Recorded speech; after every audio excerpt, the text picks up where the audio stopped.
উনি তার অভিভাবক না। উনি কি বলতে যাচ্ছেন যে এই সরকার ম্যান্ডেটেড না, এই সরকারের কি অথরিটি নাই, তাকে কি একটা বিপ্লবের মাধ্যমে বসানো হয় নাই? উনি এটাকে সম্পূর্ণভাবে অস্বীকার করছেন, যেটা রাষ্ট্রদ্রোহিতার সামিল। তো, উনি জাস্ট এই কথাটা নাকি ইউজ করেছেন যে দেয়ার উইল নো করিডোর। এক পার্টি বলছে উনি ব্লাডি কথাটা ব্যবহার করছে, there will no bloody corridor.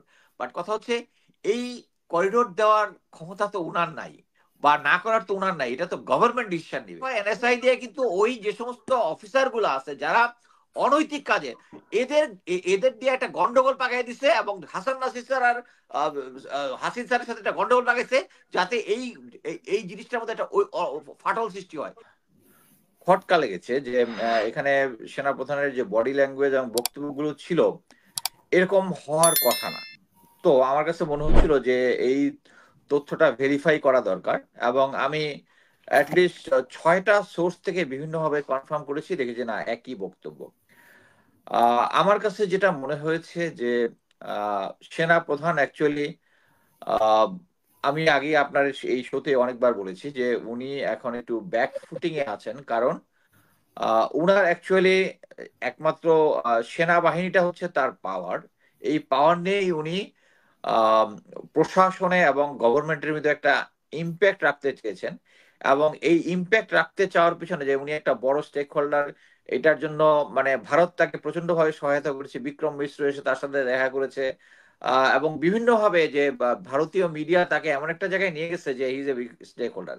But on গ্রাউন্ডে যেটা হচ্ছে, বাংলাদেশ সেনাবাহিনীর যে অথরিটি যেটা, সেটা অ্যাকচুয়ালি পজিটিভ ভাবে যেটা করা উচিত সেটা হচ্ছে এই সরকারকে সহায়তা করা। উনি যে সমস্ত কথাবার্তা বলেছেন, আমি একদম স্পষ্ট করে বলতে পারি উনি সেনা আইন যে আহ, সেনা আইন যেটা আছে, এমবিএমএল যেটা, এটার স্পষ্ট ভায়োলেট করেছেন। এবং আমি মনে করি বর্তমান সরকার এটাকে উনাকে এটার জন্য জাস্ট অ্যারেস্ট করে চার্জশিট করতে পারেন উনাকে। উনি প্রথমে বলেছেন যে উনি নাকি গত 9 মাসে অভিভাবকহীন, মানে এখানে কোনো সরকার নাই, তার এখন অভিভাবক দরকার। অভিভাবককে এই আহ, নির্বাচিত কোন সরকার আসলে এটা হবে তার অভিভাবক। মানে এই এট প্রেজেন্ট আমরা আগে দেখেছি যে সজীব ভুইয়া বলেছিলেন যে তাদের সাথে কনফার্ম ইয়ার সময় যে কি বলে বলেছেন যে প্রফেসর ইউনুস একজন কনভিক্টেড পার্সন, তাকে ইয়া করা যাবে না। এটা কিন্তু আমরা স্পষ্ট দেখলাম উনি বলতে চাচ্ছেন উনি তার অভিভাবক না। উনি কি বলতে চাচ্ছেন যে এই সরকার ম্যান্ডেটেড না, এই সরকারের কি অথরিটি নাই, তাকে কি একটা বিপ্লবের মাধ্যমে বসানো হয় নাই? উনি এটাকে সম্পূর্ণভাবে অস্বীকার করছেন, যেটা রাষ্ট্রদ্রোহিতার সামিল। উনি বলেছেন যে আগামী আহ, কিন্তু আহ, সরকার যখন গঠন হয় তখন আমরা তো জানি যে সেনাপ্রধানের উপস্থিতিতে বা সেনাপ্রধান এটাতে ছিলেন, এই correct, আলোচনায় ছিলেন। ছিলেন, আলোচনায় ছিলেন, এবং উনি বলেছিলেন বুকে পাথর চাপা দিয়ে উনি এটা মেনে নিয়েছেন। সো হ্যাঁ, পাথরের পরবর্তীতে। ব্যথাটা এখন একটু বাড়তেছে মনে হচ্ছে ওনার আর কি। সো এটা মেনে নিয়েছিলেন, এখন উনি মানতে পারতেছেন না, কারণ হচ্ছে আমি স্পষ্টভাবে বলি যে এটা উনার নিজের এজেন্ডা না, এটা ভারতীয় এজেন্ডা। উনি এক্স্যাক্টলি যে ভারত যে কাজগুলো করলে, ভারত যে কাজগুলোতে নাকশ, এক্স্যাক্টলি সেই কাজগুলো করতেছেন। উনি বলতে যাচ্ছেন আহ, আহ, কি বলে আহ, ডিসেম্বরের মধ্যে নির্বাচন চাচ্ছেন উনি। উনি তো নির্বাচন চাওয়ার কেউ না, এটা তো গভর্নমেন্ট ডিসিশন নিবে। ইভেন গভর্নমেন্টের ক্যাবিনেটে তো ওয়ার ক্যাবিনেট ছাড়া ওনার তো ওখানে কোনো পোস্ট নাই। সো উনি প্রভাব বিস্তার করার চেষ্টা করতেছেন, এবং সরকারকে দেখানোর চেষ্টা করতেছেন যে বিহাইন্ড এ বিগ আর্মি উনি একজন স্ট্রং পারসন। বাট একটা জিনিস আমি বলতে পারি যে এই আর্মি এই সরকারের উপরে ওভার পাওয়ার করার জন্য যদি উনি সক্রিয় বিচার করেন, তাহলে বন্দুকের নলটা ঘুরে যাবে তার দিকে। এবং গ্রাউন্ডের যে সমস্ত অফিসার আছে, সৈনিক আছে, তারা কেউই চায় না, এবং তারা প্রত্যেকেই ভারতীয় হেজিমনিকে ঘৃণা করে। ভারত আমাদেরকে এতদিন ধরে যা যা করেছে, তারা স্পষ্টভাবে বুঝতে চায় যে এতদিন ধরে ভারতকে যখন বাংলাদেশের রাস্তাগুলা ইউজ করতে দিছে, পোর্টে তাদের জাহাজকে আমাদেরকে প্রায়োরিটি দিছে, তখন কিন্তু সার্বভৌমত্বর কোশ্চেন, তারা তো তখন পাওয়ারে ছিলেন, জেনারেল ওয়াকারও তখন পাওয়ারে ছিলেন, ওনার তো তখন সার্বভৌমত্ব নিয়ে ইয়া হয় নাই। এখন একটা ডিপি ওয়ার্ল্ডকে দেওয়ার পরে তার সার্বভৌমত্বের মধ্যে প্রশ্ন আসতেছে তার, এর আগে কিন্তু হয় নাই। আর ভারতীয় হেজিমনি যখন আমাদেরকে সমস্ত কিছু কন্ট্রোল করেছে, যখন সমস্ত কিছু, তখন ওনার একটা কথা বলে নাই। এখন ওরা আগে আসতেছেন যে বাংলাদেশের সার্বভৌমত্বের মধ্যে হুমকি। বাংলাদেশের যে মানবিক করিডোরটা নিয়ে আমি এর আগে অনেকবার বলেছি, উনি কোনো কিছু না বুঝেই, মানে মোট কথা হচ্ছে এটা তো উনি জাস্ট এই কথাটা নাকি ইউজ করেছেন যে দেয়ার উইল নো করিডোর। এক পার্টি বলছে উনি ব্লাডি কথাটা ব্যবহার করছে, there will no bloody corridor. But কথা হচ্ছে এই করিডোর দেওয়ার ক্ষমতা তো উনার নাই, বা না করার তো উনার নাই, এটা তো গভর্নমেন্ট ডিসিশন নিবে। বাংলাদেশ তাহলে এখন ওনার ক্ষমতা কতটুকু, মানে ওনার দেশে নির্বাচন নিয়ে কথা বলারও ক্ষমতা নেই, ওনার করিডোর নিয়ে কথা বলার তাহলে ওনার ক্ষমতা কি? উনার ক্ষমতা যেটা সেটা হচ্ছে উনি বোঝানোর চেষ্টা করতেছে মানে তার পিছনে একটা বড় আর্মি আছে, অতএব বড় আর্মির সাপোর্টে সে যে কোনো সময় ক্ষমতা নিয়ে নিতে পারে, বা উনি আশায় আছে যে চুপ্পু যদি জরুরি অবস্থা ঘোষণা করে। বাট আমি আপনাকে বলে দিই, শেখ হাসিনা কিন্তু বাংলাদেশ সংবিধানের সাথের কয়েকটা ধারা যুক্ত করেছে, যেখানে রাফলি হচ্ছে যে যেই ক্ষমতা গ্রহণ করবে অবৈধভাবে তাকে ফাঁসিতে ঝোলাবে। সো এখন কিন্তু আওয়ামী লীগের নিজের কাটা দিয়ে নিজেই কিন্তু এখন আওয়ামী লীগ, এখন এটা হচ্ছে দুর্ভাগ্যজনক, এখন আওয়ামী লীগ এবং ভারত আশা করতেছে যে সে আবার জেনারেল ওয়াকার ক্ষমতা গ্রহণ করবে। বাট ওই বাংলাদেশের সংবিধান যদি থাকে ওই আইনে কিন্তু উনি ধরা, যদি সংবিধান হুম। আমরা ফলো করি। বাট উনার এখন যে রিস্কটা আসছে, বাট ইন্ডিয়ার এবং যে রিস্কটা আছে সেটা হচ্ছে জুলাই জুলাইয়ের ডিক্লারেশন যদি 10ই জুন আসে তাহলে সংবিধান রহিত হয়ে যাবে। সংবিধান রহিত হয়ে গেলে প্রেসিডেন্ট চুপ্পুর আর জরুরি অবস্থা ঘোষণা করার ইয়া থাকবে না। তখন থাকবে হচ্ছে একমাত্র অবৈধভাবে তার ক্ষমতা দখল করা, যেটা হইলে হুম। হচ্ছে সংবিধান অনুযায়ী ফাঁসি। সো তারা এখন বুঝতেছে 10 তারিখে যদি ইয়াটা হয় তাহলে তাদের হাতে আর কোনো ইয়া থাকতেছে না, কোনো কার্ড থাকতেছে না।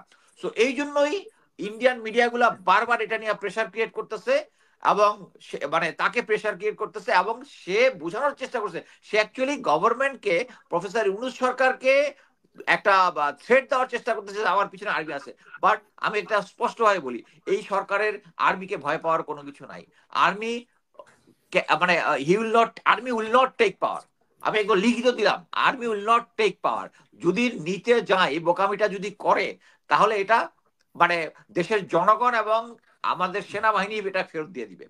একটা জিনিস বুঝতে হবে যে আমরা একটা জিনিস ক্লিয়ারলি, এটা ক্লিয়ারলি উনি করেছে কি, এই ইয়াটাতে যখন দরবার যখন হয়, কিন্তু তিনি কিছু কিছু অফিসারকে সেট করে দিয়েছেন আগের থেকে, এটা আমি অ্যাজিউম করতেছি যে একজন অফিসার ওখানে বলেছে যে বা কি বলে আম, আমরা স্যার আপনার সাথে, উনি যখন ঐক্যের ডাক দিছে যে সেনাবাহিনীকে এই মুহূর্তে ঐক্যবদ্ধ থাকতে হবে, বলেছে আমরা জান দিয়ে হইলে আপনাকে রক্ষা করবো। জান দিয়ে রক্ষা করবো মানে কি, এমনকি কোনো যুদ্ধ চলতেছে, সেনাপ্রধানের লাইফে কোনো থ্রেট হচ্ছে? সো উনি এটাকে অ্যাকচুয়ালি থ্রেট হিসেবে দেখা করতেছে। এই যে অফিসার যারা আছে, যারা অফিসার সৈনিক যারা বঞ্চিত হয়েছে ইয়া তারিখ পর্যন্ত, গত 16 বছরে, তাদেরকে নিয়ে বলছে হচ্ছে একজন অফিসার ইয়া করছে যে তাদের অনেকেই কিন্তু, যাদের মধ্যে অনেক মোরাল টার্পিটিউড বা কোনো অনৈতিক কাজের জন্য যাদের চাকরি গেছে, বলতেছে একজন অফিসার বলছে যে তাদেরটা পাবলিকলি ইনফরমেশন দেওয়ার জন্য। উনি আবার হুম। ভালো মানুষ সাইয়া বলছে যে না, কোরআনে বলা আছে কারো তথ্য গোপন করা মানে প্রকাশ করে দেওয়া উচিত না, এটা উনি বলতেছে। But at the same time DGFI NSI দিয়ে কিন্তু ওই যে সমস্ত অফিসার গুলো আছে যারা অনৈতিক কাজে, এদের এদের দিয়ে একটা গন্ডগোল পাকাই দিছে, এবং হাসান নাসির স্যার আর হাসিন স্যারের সাথে একটা গন্ডগোল পাকাইছে, যাতে এই এই জিনিসটার মধ্যে একটা ফাটল সৃষ্টি হয়। এই যে কয়েকদিন আগে প্রেস ক্লাবের মধ্যে গিয়ে দেখছেন না, এটা কিন্তু একটা গোয়েন্দা সংস্থার প্লে ছিল। ওখানে গিয়ে বোঝানোর চেষ্টা করছে যে হাসান নাসির স্যারের নেতৃত্বে ওইটা হয়েছে, ওটা কিন্তু হাসান স্যারের নেতৃত্ব হয় নাই। যে হুম। অফিসার গুলো অ্যাকচুয়ালি মানে মোরাল টার্পিটিউড এবং মানে কোনো অনৈতিক কাজের জন্য চাকরি করে, তাদেরকে দিয়ে এই অরিজিনাল যারা ভিকটিম তাদের এটাকে ভজগট পাকানোর চেষ্টা করতেছে। উনি চেষ্টা করতেছে সরকারকে দেখানোর জন্য, সরকারকে একটা ভয় দেখানোর চেষ্টা করতেছে যে এই ভয় পেয়ে যদি তাকে মানে তার এই জিনিসটা এন্ডোর্স করে। উনি একটা খুব গর্হিত কথা বলেছেন, সেটা হচ্ছে কেউ একজন বিদেশ থেকে চলে আসবে এসে, মানে ন্যাশনাল সিকিউরিটি অ্যাডভাইজারের কথা বলছে, এসে দেশ চালায় কিছু পরে আবার চলে যাবে, ইট ক্যানট হ্যাপেন। মানে উনি প্রথমেই যখন খলিলুর রহমানকে যখন এনএসএ দেওয়া হয়, তখন বলেছিলেন যে উনি তাকে স্যার ডাকতে পারবেন, এরকম একটা সিচুয়েশন তৈরি করেছিল।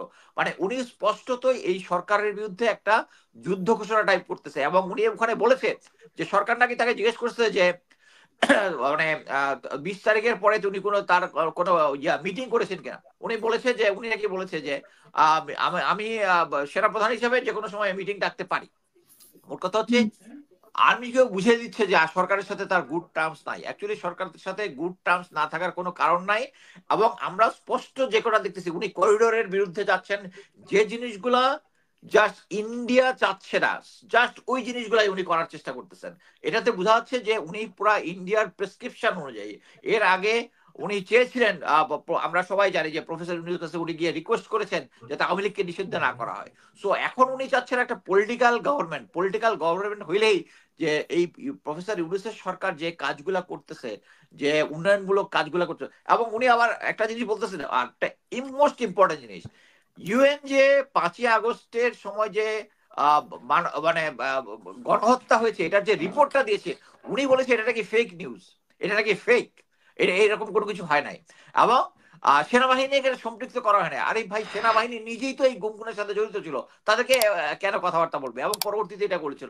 ওর কথা হচ্ছে উনি সেনাবাহিনীকে একটা ডিমোটিভেট করার চেষ্টা করতেছে। বাট আমি আপনাকে গ্যারান্টি দিয়ে বলছি, আর্মি যদি কোনো ক্ষমতা নেওয়ার জন্য কোনো সিচুয়েশন হয়, তার পিছনে কোনো কিছু মানে কোনো সেনাবাহিনীর কোনো কেউ থাকবে না। ধন্যবাদ।